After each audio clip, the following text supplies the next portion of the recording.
जय श्री राम दोस्तों। तो आज है 18 नवंबर 2025 दिन मंगलवार और अब मध्य प्रदेश के शासकीय कर्मचारियों की 18 नवंबर 2025 से 19 नवंबर 2025 की खबरें विस्तार से। इससे पहले अगर आप हमारे चैनल पर नए हैं तो चैनल को जरूर सब्सक्राइब करें और कमेंट कर बताएं कि आप वीडियो कहां से देख रहे हैं।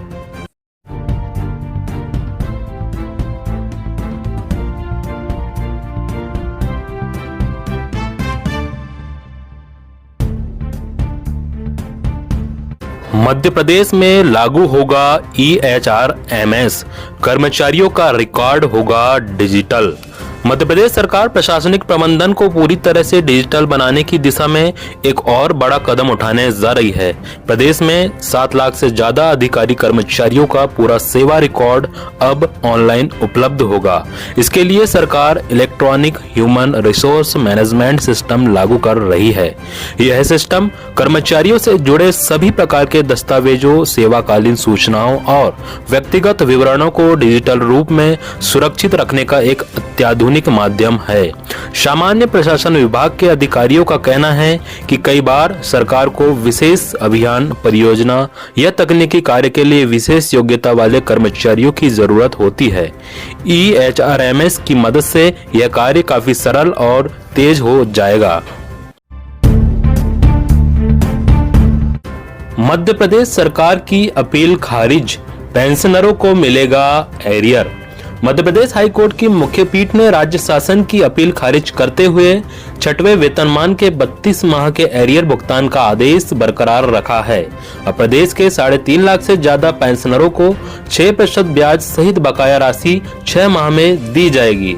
यह मामला पेंशनर्स एसोसिएशन मध्य प्रदेश के पूर्व महामंत्री HP उर्मलिया की याचिका से जुड़ा है।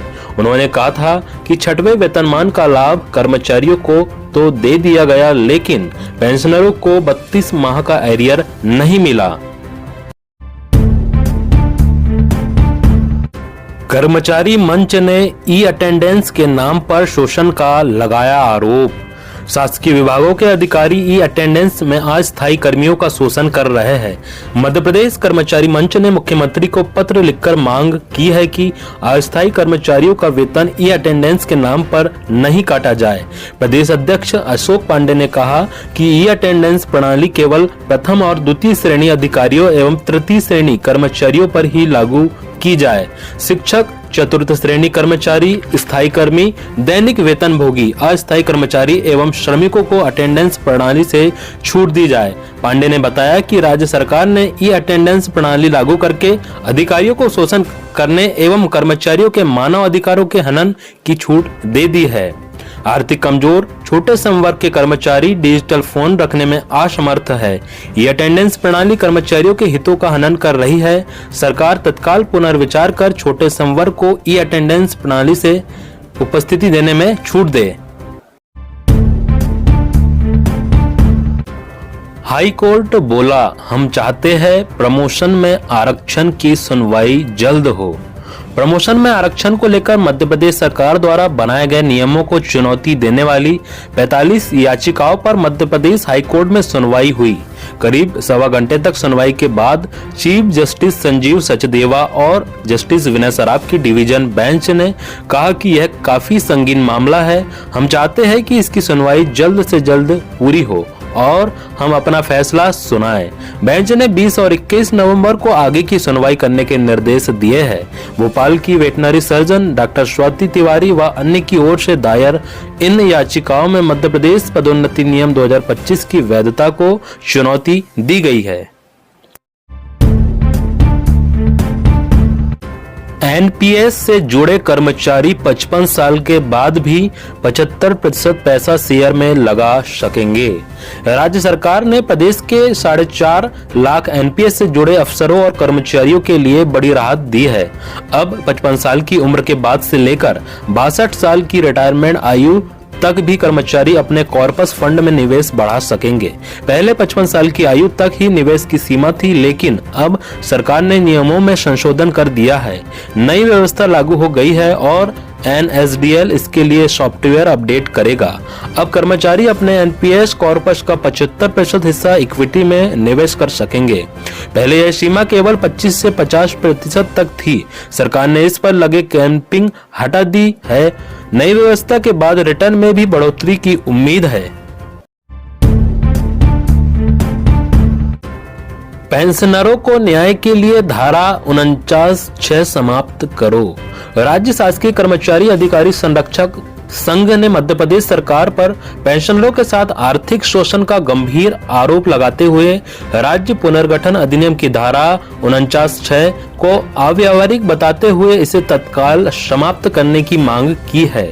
संघ का कहना है कि छत्तीसगढ़ से सहमति लेने के नाम पर महंगाई राहत और भत्ता में हो रही देरी से पेंशनरों को कई महीनों का एरियर गुम हो रहा है, जबकि उत्तर प्रदेश, उत्तराखंड, बिहार और झारखंड जैसे अन्य पुनर्गठित राज्यों में ऐसी कोई बाध्यता नहीं है। संघ के नेताओं ने स्पष्ट किया है कि केंद्र सरकार द्वारा घोषित तिथि से ही डीए बढ़ोतरी लागू होनी चाहिए, लेकिन मध्य प्रदेश में छत्तीसगढ़ राज्य पुनर्गठन अधिनियम की इस धारा के आड़ में सहमति लेने की प्रक्रिया अपनाई जा रही है, जो पूरी तरह अव्यावहारिक है। 5 साल संविदा सेवा तो भर्ती में 50% आरक्षण। प्रदेश के 1,25,000 संविदा कर्मियों को बड़ी राहत मिली है। वन विभाग के 5 साल संविदा सेवा पूरी कर चुके कर्मियों के लिए नोटिफिकेशन जारी किया है कि फॉरेस्ट गार्ड भर्ती में इन्हें 50% आरक्षण का लाभ मिलेगा। साल 2023 में शिवराज सरकार के समय जीएडी ने संविदा कर्मियों के लिए ये 50% आरक्षण का नोटिफिकेशन जारी किया था। अब पंचायत, ग्रामीण विकास और ऊर्जा विभाग का ऐसा नोटिफिकेशन जारी हो चुका है। 22 जुलाई 2023 को सामान्य प्रशासन विभाग ने नीति निर्देश जारी किए, जिनके आधार पर यह कदम उठाया गया। तब नियमित कर्मचारियों के समान वेतन, अनुकंपा, नियुक्ति, ग्रेजुइटी, अवकाश की सुविधा और स्वास्थ्य बीमा लागू करने की घोषणाएं की थी।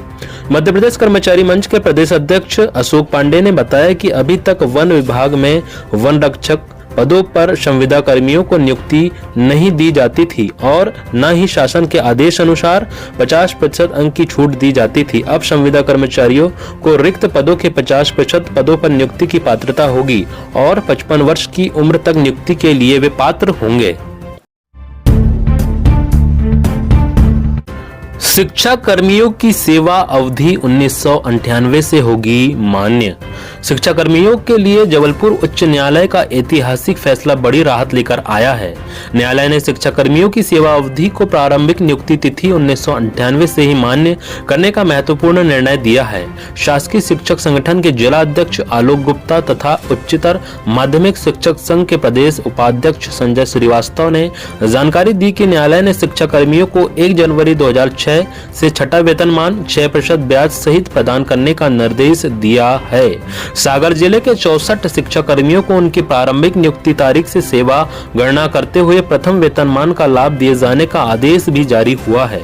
याचिका में यह स्पष्ट किया गया है कि यद्यपि 2010 में प्रथम क्रमोन्नति देते समय सेवा अवधि प्रारंभिक नियुक्ति से ही मानी गई थी, लेकिन छठवें वेतनमान के निर्धारण में इस निरंतर सेवा को नजरअंदाज कर दिया गया था। शिक्षकों की ई अटेंडेंस मामले में हलफनामा पेश करे। मध्य प्रदेश हाईकोर्ट ने शासकीय स्कूलों में शिक्षकों की ई अटेंडेंस के मामले को सख्ती से लिया है। जस्टिस MS भट्टी की एकल पीठ ने नेटवर्क सहित अन्य समस्याओं को लेकर दी गई दलील को सुनने के बाद शिक्षकों से हलफनामा पेश कर बताने कहा है कि किस किस दिन उन्होंने ई अटेंडेंस का प्रयास किया और तकनीकी कारणों से उपस्थिति दर्ज नहीं हो सकी। एकल पीठ ने मामले की अगली सुनवाई 17 नवंबर को निर्धारित की है। जबलपुर निवासी मुकेश सिंह बरकड़े सहित प्रदेश के अलग अलग जिलों के 27 शिक्षकों ने याचिका दायर कर ई अटेंडेंस को चुनौती दी है। अतिथि शिक्षकों को वेतन के लिए 243 लापरवाह BEO को नोटिस। स्कूल शिक्षा विभाग के अंतर्गत लोक शिक्षण संचालनालय भोपाल ने अतिथि शिक्षकों को वेतन देने में लापरवाही करने वाले मध्य प्रदेश के 243 विकासखंड शिक्षा अधिकारियों को नोटिस दिया है। जारी आदेश में कहा गया है कि 10 नवंबर तक सभी अतिथि शिक्षकों का वेतन जारी करे। लोक शिक्षण मध्य प्रदेश के संचालक के द्विवेदी ने अपने पत्र में लिखा है कि प्रतिमाह 5 तारीख तक अतिथि शिक्षकों को मानदेय भुगतान करने के निर्देश है, किंतु यह खेद का विषय है कि विकासखंड अधिकारियों ने सितंबर एवं अक्टूबर 2025 का मानदेय अतिथि शिक्षकों को नहीं दिया है। निगम के कर्मचारियों की खंगाली जा रही कुंडली। नगर निगम में कौन सा कर्मचारी कब से पदस्थ है और क्या काम करता है, इसका पूरा डाटा तैयार किया जा रहा है। निगम प्रशासन ने सभी विभाग प्रमुखों को एक फॉर्मेट दिया है जिसे अनिवार्य रूप से भरना है। यह पहला मौका है जब निगम कर्मचारियों की पूरी कुंडली तैयार होगी। पूरी जानकारी एकत्रित होने के बाद आसानी से पता चल सकेगा कि कितने कर्मचारी, नेता और अधिकारियों ने रखवाए हैं। निगम कमिश्नर संस्कृति जैन ने इस संबंध में अधिकारियों को निर्देश दे दिए हैं। बताया जाता है कि करीब 2000 ऐसे कर्मचारी हैं जो कभी नौकरी करने नहीं आते और उनका हर महीने वेतन जारी हो रहा है। दरअसल 5 साल में नई परिषद के गठन होते ही नगर निगम में एक साथ 1000 की संख्या में कर्मचारियों की एंट्री हो जाती है जो पूरे 5 साल तक बिना काम किए वेतन लेते हैं। फर्जी मार्कशीट से टीचर बनने वालों पर शिकंजा। प्रदेश में स्पेशल टास्क फोर्स ने बड़ी कार्रवाई करते हुए ऐसे 8 शिक्षकों को पकड़ा है जिन्होंने फर्जी डीएड की मार्कशीट के जरिए सरकारी नौकरी हासिल कर ली थी। जांच में यह भी खुलासा हुआ है कि यह काम एक संगठित गिरोह का था जो फर्जी अंकसूचियां तैयार कर सरकारी नौकरियों में भर्ती कराने का धंधा चला रहा था। पिछले दिनों एसटीएफ को जानकारी मिली थी कि शिक्षा विभाग में कुछ लोगों ने नकली डीएड मार्कशीट बनाकर शिक्षक पद हासिल कर लिए हैं। इसके बाद एसटीएफ की ग्वालियर यूनिट के साथ एसपी राजेश सिंह भदौरिया और नवीन कुमार चौधरी ने मामले को गोपनीय ढंग से जांच शुरू की।